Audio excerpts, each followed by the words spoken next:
Donc, mon frère, artiste, ne pense pas que quand tu as les drogues, tu dois forcément fumer la drogue.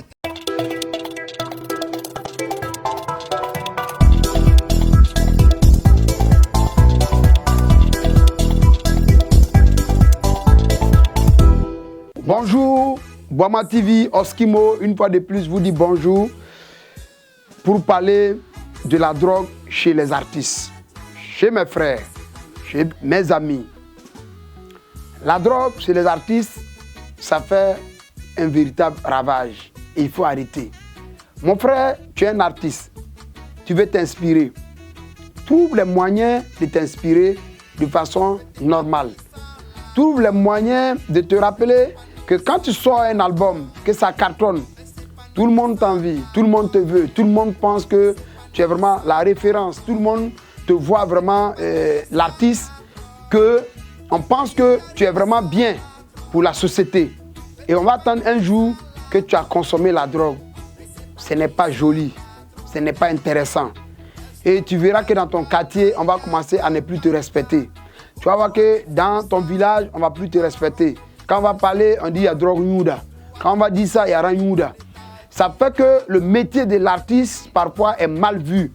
Et quand parfois un artiste ou un enfant veut faire la musique, il y a des parents qui qualifient ça directement de suicide ou bien de génocide, réussite.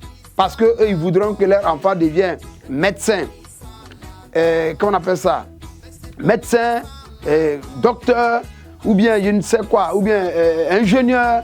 Vraiment des noms qu'on peut qualifier ça des noms babylonais. Quand je dis babylonais, je veux dire tout simplement, c'est des noms qui ont été tous importés. Mais il y a des artistes aussi qui ont réussi dans la vie. Quand vous prenez des grandes stars africains, même européens, américains, d'autres ont sombré dans la drogue, mais d'autres ont réussi dans la musique.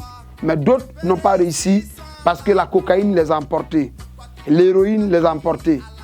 Les drogues dures, par exemple aux États-Unis aujourd'hui, il y a pas mal d'artistes qui ont été emportés par la drogue. Et en Afrique, il y en a. Au Burkina, il y en a. Partout, il y en a. Donc je parle à mes frères et amis et sœurs artistes qui en consomment la drogue dans le milieu musical ou dans le milieu artistique. Il faut arrêter. Parce que si vous n'arrêtez pas, vos enfants même, ils vont prêter le flanc et ce n'est pas joli. Donc pour ça, moi en tant qu'artiste, je me suis engagé depuis plus de 14 ans pour sensibiliser la jeunesse de façon générale, pour dire la drogue n'est pas bien. Et là quand je parle aux artistes, j'ai dit aux artistes, vous êtes des vrais ambassadeurs. Vous êtes des ambassadeurs, vous n'avez pas demandé à être nommé. Vous n'êtes pas nommé. Vous êtes nommé par le peuple. Vous n'avez pas, votre ambassadariat n'a pas de fin. Tu es ambassadeur pour toute ta vie. Quand tu as été un artiste exemplaire.